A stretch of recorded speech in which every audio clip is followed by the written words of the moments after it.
மக்கள்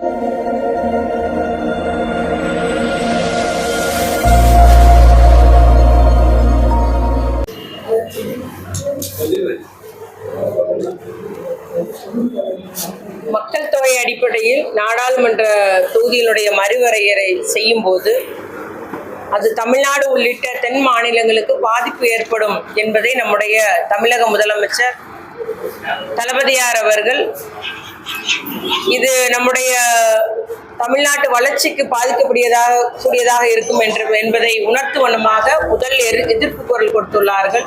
அதற்கு தென் மாநிலத்தில் உள்ள பிற பகுதிகளில் எல்லாம் நல்ல ஆதரவு வந்துள்ளது.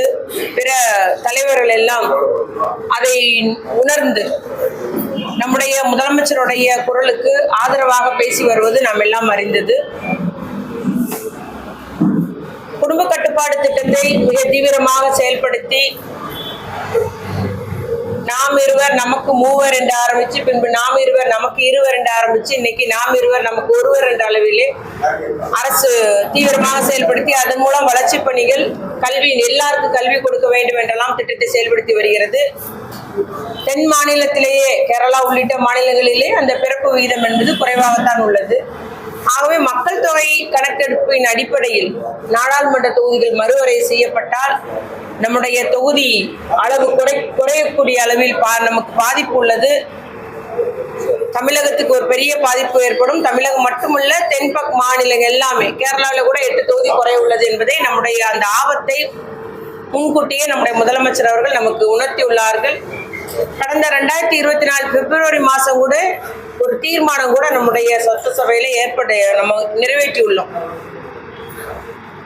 ஏனென்றால் ஒன்றிய அரசினுடைய ஒவ்வொரு முயற்சியுமே நம்மை ஒடுக்கக்கூடியதாக, அது நிதி பகிர்வாக இருந்தாலும் சரி, பட்ஜெட்டில் புதிய திட்டங்களுக்கான நிதி ஒதுக்கீடா இருந்தாலும் சரி, இல்லை நீட்டா இருந்தாலும் சரி, இல்லை நம்முடைய புதிய கல்விக் கொள்கை பின்பற்றி ஆக வேண்டும் என்று கூறி அதற்காகவே கல்வி நிதியை ஒதுக்காமல் இருப்பது, ஜிஎஸ்டியிலே வஞ்சிப்பது, நாம் செலுத்துகிற ₹1 29 பைசா மட்டுமே தமிழகத்துக்கு ஒதுக்கீடு செய்வது.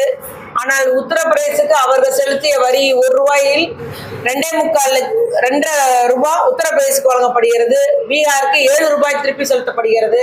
ஆனால் தமிழகத்துக்கு 29 பைசா அளவில் மட்டுமே நாம் செலுத்திய வரிகள் இன்று திருப்பி நம்ம திட்டங்களுக்காக வழங்கப்படுகிறது.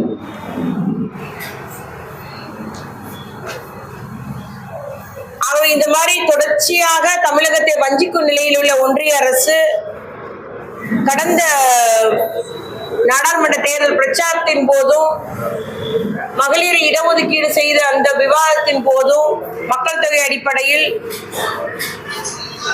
நாடாளுமன்ற தொகுதிகள் மறுவரை செய்யப்பட்ட பின்பு இந்த சட்டங்கள்லாம் நிறைவேற்றப்படும் என்று பேசியுள்ளார்கள். இந்த முறை நாடாளுமன்றத்தில் மகளிர் இடஒதுக்கீடு பற்றிய விவாதத்தின் போதும் நம்முடைய மாண்புமிகு உள்துறை அமைச்சர் அவர்கள் அந்த கருத்தை தெரிவித்துள்ளார்கள். மக்கள் தொகை அடிப்படையில் மறுவரை செய்யப்பட்ட பின் என்று பேசியுள்ளார்கள். ஆகவே இது நமக்கு பேராபத்தை விளைவிக்கும். அரசு திட்டங்களை, அரசுடைய கொள்கைகளை முறையாக பின்பற்றி வளர்ச்சி திட்டங்களை நோக்கி வளர்ச்சி இலக்குகளை அடைந்த மாநிலங்கள் பாதிக்கப்பட்டு விடக்கூடாது. நம்முடைய தமிழகத்தினுடைய பிரதிநிதித்துவம் உள்ளிட்ட தென் மாநிலங்களுடைய பிரதிநிதித்துவம் நாடாளுமன்றத்தில் ஒழிக்கப்பட வேண்டும் என்பதற்காக தான் நம்முடைய முதலமைச்சர் அவர்கள் இந்த ஒரு குரல் கொடுக்கிறார்கள் என்பதை நான் இங்கு கூறிக்கொள்ள விரும்புகிறேன். தற்போது மக்களவையில் 23.74% உள்ள தென்னிந்தியாவுடைய பிரதிநிதித்துவம் மக்கள் தொகை அடிப்படையில் மறுவரையறை செய்தால் அது 18.97% குறையும் என தேர்தல் ஆணைய புள்ளி விவரங்களே தெரிவிக்கின்றன. கடந்த பிரச்சாரத்தின் போது கூட, தெலுங்கானா பிரச்சாரத்தின் போது கூட நம்முடைய பெருமதிப்பிற்குரிய பிரதம மந்திரி அவர்கள் மக்கள் தொகை அடிப்படையில் மறுவரை செய்தால் தென்னிந்தியாவில் 100 தொகுதிகள் குறையும் என்று கூறினார்கள். ஆகவே அவர்களுடைய நடவடிக்கைகள் தென் இந்தியாவை வஞ்சிக்கக்கூடியதாக தெரிய வருவதால் தான் நம்முடைய முதலமைச்சர் அவர்கள் இந்த ஒரு முன்னெடுப்பை எடுத்துள்ளார்கள்.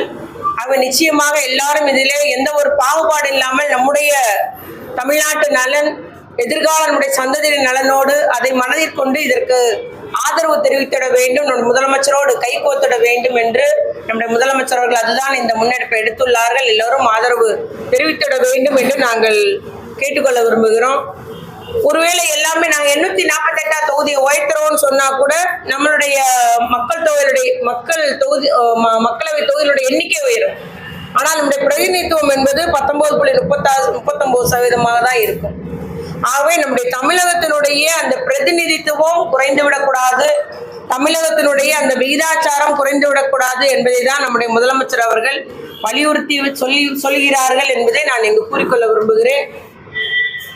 அதுபோல நம்முடைய நேற்றைய தினத்தில் கூட மாண்புமிகு மத்திய ஒன்றிய உள்துறை அமைச்சர் அவர்கள் ஒரு கூட்டத்தில் பேசியுள்ளார்கள். ஆனால் அதில் இன்னும் தெளிவாக அவர் அந்த பேசவில்லை. அந்த இடத்துல அவர் இன்னும் தெளிவுபடுத்த வேண்டும்.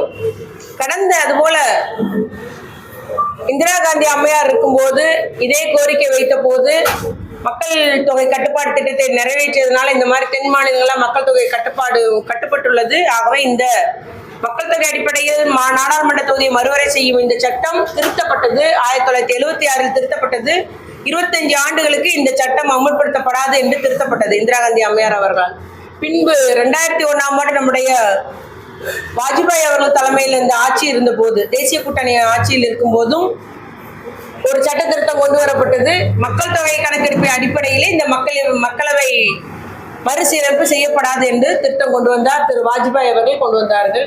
2026க்கு பின்பு முடிவு செய்யலாம் என்று அந்த சட்ட திருத்தம் முடிவு செய்யப்பட்டது.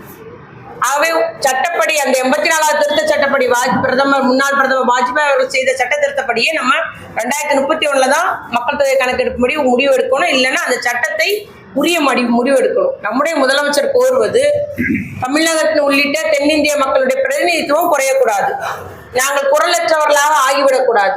எப்படி வடகிழக்கு மாநிலத்தில் உள்ள மணிப்பூர்ல 1.5 வருஷமா பற்றி எரிஞ்சது, பெண்கள் எல்லாம் அடக்கி ஒடுக்கப்பட்டார்கள், அவ்வளவு வன்முறை தலைவிரித்து அடையுது. ஆனா யாருமே கேட்கல, ஒன்றிய அரசு திரும்பி கூட பார்க்கல.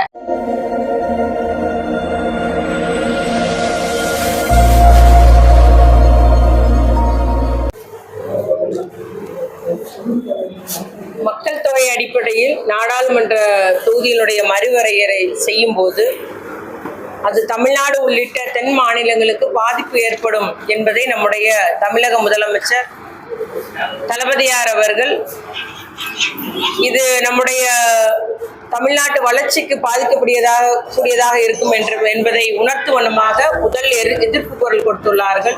அதற்கு தென் மாநிலத்தில் உள்ள பிற பகுதிகளில் எல்லாம் நல்ல ஆதரவு வந்துள்ளது. பிற தலைவர்கள் எல்லாம் அதை உணர்ந்து நம்முடைய முதலமைச்சருடைய குரலுக்கு ஆதரவாக பேசி வருவது நாம் எல்லாம் அறிந்தது. குடும்ப கட்டுப்பாடு திட்டத்தை மிக தீவிரமாக செயல்படுத்தி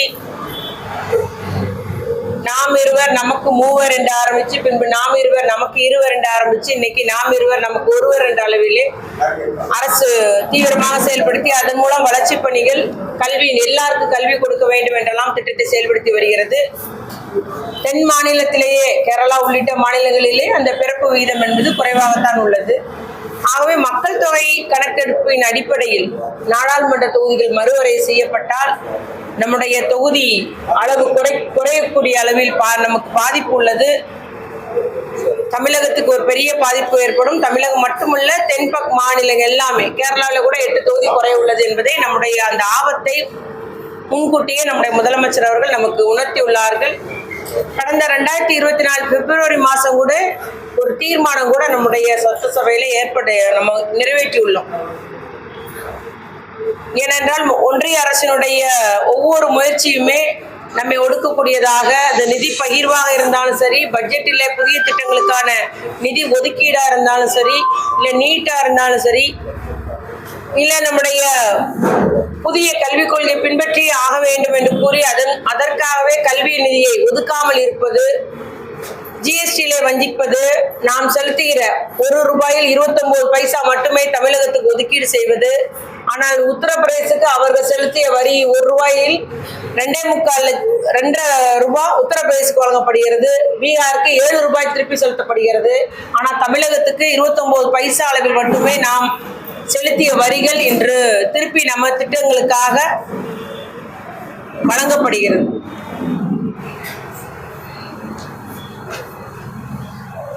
ஆகவே இந்த மாதிரி தொடர்ச்சியாக தமிழகத்தை வஞ்சிக்கும் நிலையில் உள்ள ஒன்றிய அரசு கடந்த நாடாளுமன்ற தேர்தல் பிரச்சாரத்தின் போதும் மகளிர் இடஒதுக்கீடு செய்த அந்த விவாதத்தின் போதும் மக்கள் தொகை அடிப்படையில் நாடாளுமன்ற தொகுதிகள் மறுவரைவு செய்யப்பட்ட பின்பு இந்த சட்டங்கள்லாம் நிறைவேற்றப்படும் என்று பேசியுள்ளார்கள். இந்த முறை நாடாளுமன்றத்தில் மகளிர் இடஒதுக்கீடு பற்றிய விவாதத்தின் போதும் நம்முடைய மாண்புமிகு உள்துறை அமைச்சர் அவர்கள் அந்த கருத்தை தெரிவித்துள்ளார்கள். மக்கள் தொகை அடிப்படையில் மறுவரை செய்யப்பட்ட பின் என்று பேசியுள்ளார்கள். ஆகவே இது நமக்கு பேராபத்தை விளைவிக்கும். அரசு திட்டங்களை, அரசுடைய கொள்கைகளை முறையாக பின்பற்றி வளர்ச்சி திட்டங்களை நோக்கி வளர்ச்சி இலக்குகளை அடைந்த மாநிலங்கள் பாதிக்கப்பட்டு விடக்கூடாது. நம்முடைய தமிழகத்தினுடைய பிரதிநிதித்துவம் உள்ளிட்ட தென் மாநிலங்களுடைய பிரதிநிதித்துவம் நாடாளுமன்றத்தில் ஒழிக்கப்பட வேண்டும் என்பதற்காக தான் நம்முடைய முதலமைச்சர் அவர்கள் இந்த ஒரு குரல் கொடுக்கிறார்கள் என்பதை நான் இங்கு கூறிக்கொள்ள விரும்புகிறேன். தற்போது மக்களவையில் 23.74% உள்ள தென்னிந்தியாவுடைய பிரதிநிதித்துவம் மக்கள் தொகை அடிப்படையில் மறுவரையறை செய்தால் அது 18.97% குறையும் என தேர்தல் ஆணைய புள்ளி விவரங்களே தெரிவிக்கின்றன. கடந்த பிரச்சாரத்தின் போது கூட, தெலுங்கானா பிரச்சாரத்தின் போது கூட நம்முடைய பெருமதிப்பிற்குரிய பிரதம மந்திரி அவர்கள் மக்கள் தொகை அடிப்படையில் மறுவரை செய்தால் தென்னிந்தியாவில் 100 தொகுதிகள் குறையும் என்று கூறினார்கள். ஆகவே அவர்களுடைய நடவடிக்கைகள் தென் இந்தியாவை வஞ்சிக்கக்கூடியதாக தெரிய வருவதால் தான் நம்முடைய முதலமைச்சர் அவர்கள் இந்த ஒரு முன்னெடுப்பை எடுத்துள்ளார்கள். ஆகவே நிச்சயமாக எல்லாரும் இதிலே எந்த ஒரு பாகுபாடு இல்லாமல் நம்முடைய தமிழ்நாட்டு நலன், எதிர்கால நம்முடைய சந்ததியின் நலனோடு அதை மனதில் கொண்டு இதற்கு ஆதரவு தெரிவித்திட வேண்டும், நம்முடைய முதலமைச்சரோடு கைகோத்திட வேண்டும் என்று நம்முடைய முதலமைச்சர் அவர்கள் அதுதான் இந்த முன்னெடுப்பை எடுத்துள்ளார்கள். எல்லோரும் ஆதரவு தெரிவித்திட வேண்டும் என்று நாங்கள் கேட்டுக்கொள்ள விரும்புகிறோம். ஒருவேளை எல்லாமே நாங்க 848 தொகுதியை உயர்த்துறோம்னு சொன்னா கூட நம்மளுடைய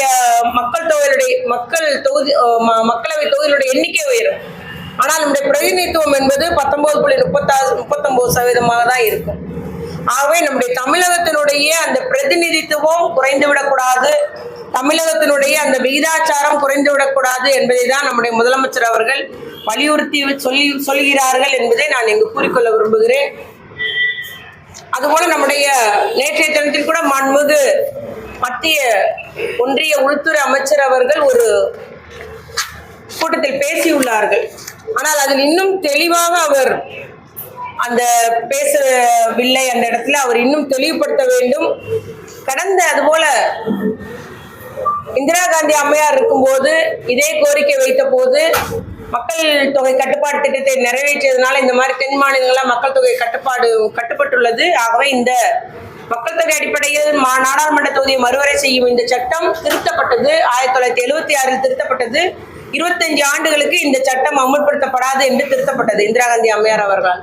பின்பு 2001ஆம் ஆண்டு நம்முடைய வாஜ்பாய் அவர்கள் தலைமையில் இந்த ஆட்சி இருந்த போது, தேசிய கூட்டணி ஆட்சியில் இருக்கும் போதும் ஒரு சட்ட திருத்தம் கொண்டு வரப்பட்டது.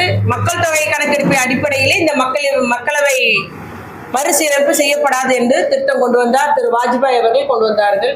2026க்கு பின்பு முடிவு செய்யலாம் என்று அந்த சட்ட திருத்தம் முடிவு செய்யப்பட்டது.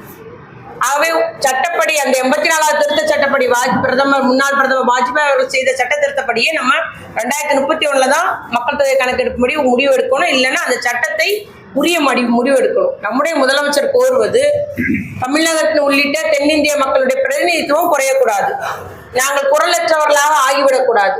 எப்படி வடகிழக்கு மாநிலத்தில் மணிப்பூர்ல 1.5 வருஷமா பற்றி எரிஞ்சது, பெண்கள் எல்லாம் அடக்கி ஒடுக்கப்பட்டார்கள், அவ்வளவு வன்முறை தலைவிரித்து அடையுது. ஆனா யாருமே கேட்கல, ஒன்றிய அரசு திரும்பி கூட பார்க்கல.